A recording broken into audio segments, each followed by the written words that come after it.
Australia જવાની લાલચમાં ઈરાનના તહેરાન શહેરમાં બંધક બનાવવામાં આવેલા ગાંધીનગરના માણસાના બાપુપુરા ગામના 4 યુવકો આખરે હેમખેમ વતન પરત ફર્યા. ચારેય યુવકો વાયા દિલ્હી, અમદાવાદ એરપોર્ટ પર પહોંચ્યા હતા.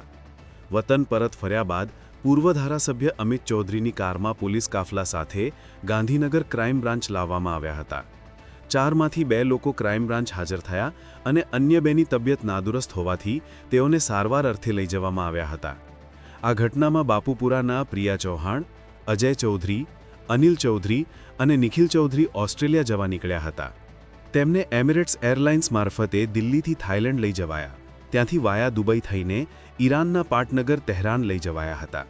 તહેરાનના ખામેનીની ઇન્ટરનેશનલ એરપોર્ટ પરથી જ તેમને ટેક્સીમાં બેસાડી અજાણ્યા સ્થળે લઈ જઈ બંધક બનાવીને ભારે શારીરિક ત્રાસ આપ્યો હતો. તેમના વસ્ત્રો ઉતારીને હાથ પગ બાંધીને મારવામાં આવ્યો હતો અને પૈસાની સતત માંગણી કરવામાં આવતી હતી. આ ક્રૂરતાનો વિડીયો અપહરણકર્તાઓએ વોટ્સએપ દ્વારા પરિવારજનોને મોકલ્યો હતો, જેમાં યુવકો હવે સહન થતું નથી કહીને કરગરતા જોવા મળ્યા હતા.